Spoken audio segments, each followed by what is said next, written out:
Dean Blanchard here. I've been asked about a certain type of target that kind of curls over and goes into the ground. Now I'm going to use that as an example on how you can really improve your own shooting. So this is going to be a little bit longer video, but please stick with me. For lessons in Colorado, contact me at deanblanchard.com, and I do go to Florida on occasion.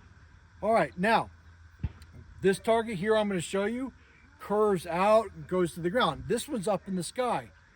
Now, so when you have a problem target, let's say it's low to the ground is what people are asking, diving in, how do you get to it? Well, there you have the factor of you're seeing more background and the nervousness of the target's going to hit the ground before you get a chance to shoot.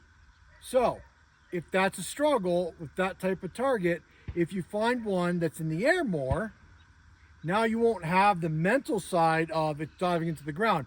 You can then work on how am I going to see this, move with the target, and shoot it. So let's take a look at this target. I'm going to shoot a couple, and then we're going to go to the other part of the course, the target that's low to the ground and kind of quartering and diving in. And then we're going to go to the VR, and I'm going to show it to you with a bird-barrel relationship that the VR experience helps out so much. Now that we've worked on a curling over target, quartering away, that's high in the air, we want to move to the tougher target that's low to the ground, curling away. The reason why we did the one in the air, because we took the ground out of the equation. We can work on reading the line. How's the target curling? Working on technique and reading the target. Because if your technique is poor, when you have a quicker target, it's going to make it more difficult. And we wanted to take the mental aspect out of it's going to hit the ground before I have a chance to shoot.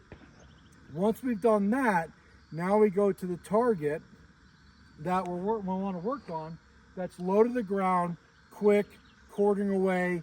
I mean, this one's got a little bit more crossing angle than the other one, but it's still quartering away. And now also the other thing is, if it's not 50 yards out there, try opening up your choke. It's not far, so you want to go with a more open choke.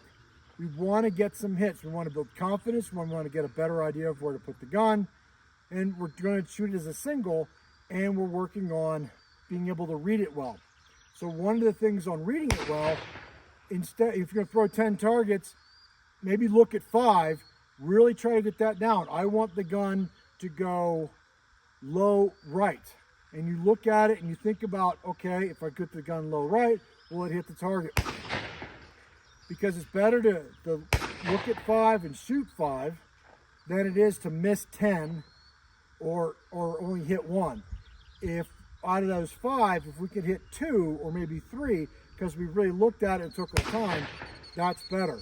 So simplify it, work on technique, and then go back to the harder target. So let's try shooting this one.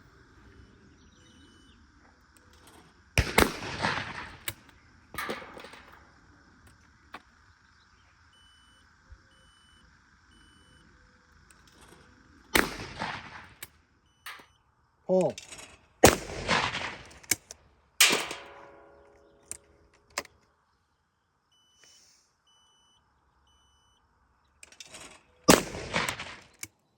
In the VR, I set up a similar target to the one on the range. Now, we're trying to make sure we're under the target line. We're looking back to the left to see the target. On a target like this, I like to already be underneath when I'm swinging. Either I'm doing swing through, pull away, or sustain. I already want to be under the target and apply my lead where it's needed. And it's so important that we're under the line because as soon as you go over, then it makes it more difficult. So we're under, comes out, we see it, we shoot it. We go over, when it comes out, one eye completely loses track of the target. Now we're also trying to push down to get under that target, which is so much more difficult. If we can keep it so we can see it the whole time, we're much better off. Now we have a straightaway trap shot. Same thing. Make sure we're under the target line. It comes out and just kind of come up to it. So important that we're under the target line so we always keep visual on the target instead of losing it, because it's so much more harder to read the target when we come down. We're going from one eye seeing it to two eyes. Here's a right crosser. We're working the same stuff, getting your eyes on it, being under the target line, moving with the target, applying lead. You can see here I'm having to give a little push to get more lead, but we're playing with the hold points, holding too close, holding too high. You experiment with that and try to recognize what you're doing right, what you're doing wrong, and how to do it right. Make the corrections. The post-shot routine working this way on a target pays huge on the course. Well, for lessons, contact me, deanblanchard.com. Have a great day.